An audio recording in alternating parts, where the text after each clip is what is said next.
mootummaa kee yaa kaayyoo kee waan walitti siibsuun qabu yeroo mara waliin jiraanna ati anaaf biyya fagoo deemteetta yaadaa fi qalbii kee nu waliin jiraata gaafii wabii gaafii milkii keessattuu kan giiftii deebii dhabullee ijaan si arguu baatanillee yaadaaf qalbii si waliin jiraatu ajeekoo anii fi ati waliin jiraannee ijoollee keenya guddifannee dulloomnee waliin duuna siin jedha ture ati garuu lakki kiyyuu ati ijoollee guddistanaan jechaa turte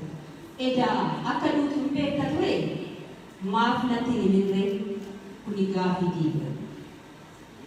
ate nama lubbuun jiru hin faarsu jette warri ajeekoo ajjeesistan dhugaa fi dhiiga isaa dhoksitan ilma bubbula malee dhugaan ilma baha dhugaan ilma waaqaati jedha Oromoon yeroo ammaa ajeekoo dandeettii fi obsa siif kenne anaafis ijoollee keefis uummataafis haa kennu osoo fakkeessuu fi fakkaachuu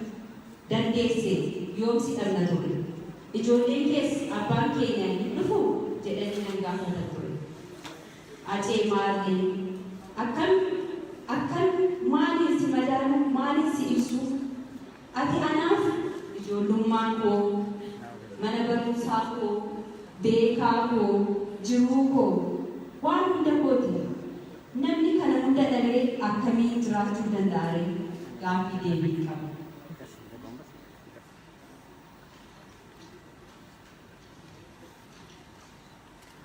Ajeekoo boolla kee daadhii haa guutu dhiiga fi dhiiga kee dhugaa fi dhiiga kee rabbi haa baasu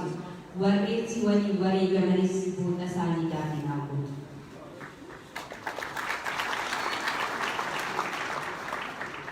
Imaanaatti kan uummata kootiif dabarsu namoonni biyya keessaa biyya alaa maqaa isaatiin daldaltan gara barbaadanitti ooftan kana dhaabaa warri yeroo inni lubbuun jiru diina isaa taatanii amma immoo fira isaa fakkaattan of duuba deebi'aa.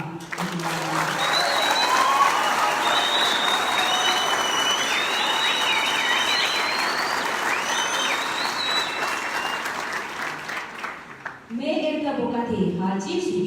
yoo dandeessan warri fakkeessitan fakkeessuu irra ta'utu caala waan ta'eef dhugaadhaan dubbadhaa dhugaadhaaf mormaa jiraachuuf jecha sammuu keessanii gowwoomsina dhugaa ajeekoo akka bahu amantii qabdaniin rabbinaaf kadhadhaa. Egaa hundi keenya akka namaatti akka lammiitti maqaa ajee hojii ajee seenaadhaa ol akka jiraatu hundi keenya dirqama lammummaa haa baanu galatoomaa.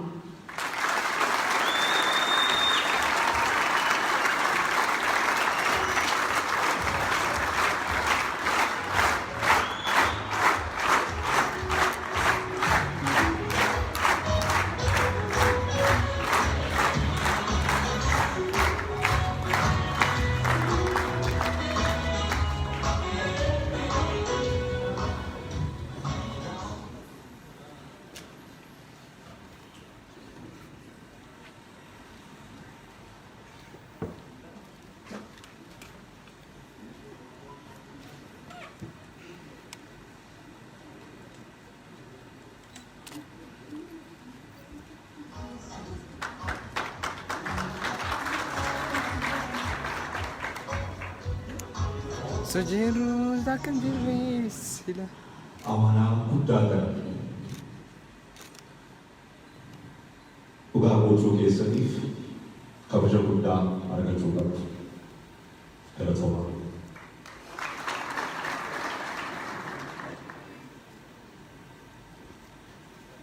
Itti aansuudhaan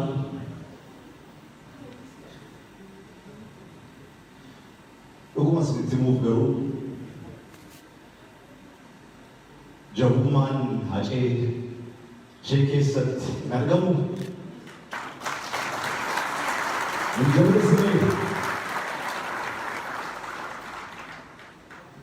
የሀጫሉ ብርታት በእሷ ውስጥ አይተነዋል። ይህንን ትልቅ ዓላማ ለዛሬ ስላደረሱ ለቤተሰቡ፣ ለዘመዱ፣ ለጓደኞቹ ሁሉ እናመሰግናለን። ከሁሉ በላይ ብርታት ስለሆናችሁ ደግሞ እጅግ አድርገን እናመሰግናለን።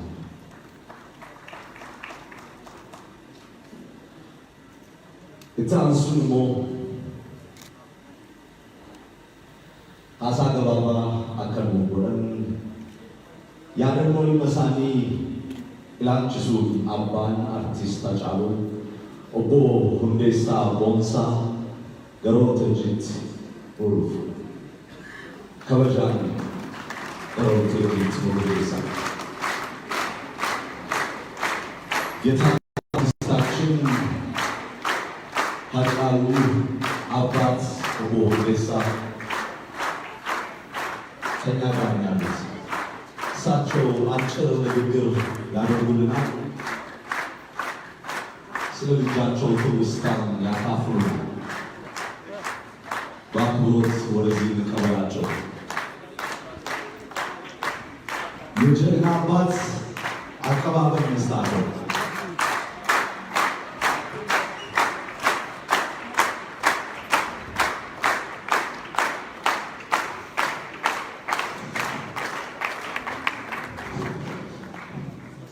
kabajamtoota namni galma kana keessatti argamtoota hundumtuu egaa namni nagaa dubbate waan baay'ee dubbataniiru baay'ee dubbachuu illee barbaadu waan nuti mana sanii maal isinitti fakkaata Hacaaluun ani abbaa isaa ta'ee anaan hawaamamu malee haadha isaatiin hawaamamu malee Hacaaluun saba dhimma bal'aati saba dhimma bal'aati saba dhimma oromooti. Hacaaluun dhimma oromooti malee dhimma hundeessaa bicheetan miti hundeessaa bicheetan maaliif wanta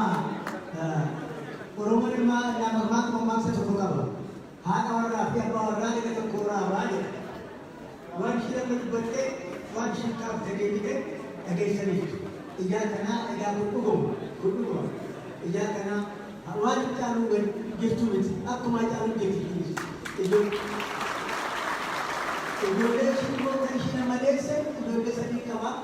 ijoollee isaas immoo akka Hacaaluu takka guddattu akka Hacaaluu takka baatu homaa waan tokko shakkii qaban ijaa kanaa yaa saba galma kana keessatti argamtan waan biraa miti waan baay'ee dubbachuu deeman danda'a barbaacha isaan qabu wanti nan jedhu namni saba kana galma kana keessatti argamu hundumtuu durbaa keessatti ayyaana qaba ayyaana keessan dhaagara naam qabu galaafate akka homaa yuutaa kootii godhaatti nama inni yuutaa kootii godhaatti nama kanamne waan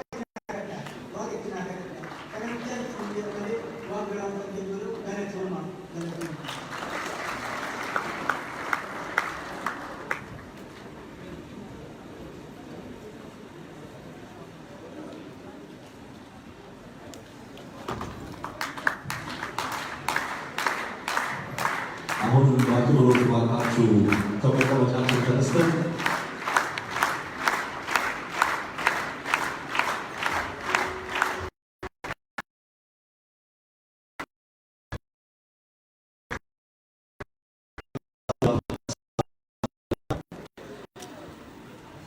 ኡልፋታ ሳኒንጀና ታ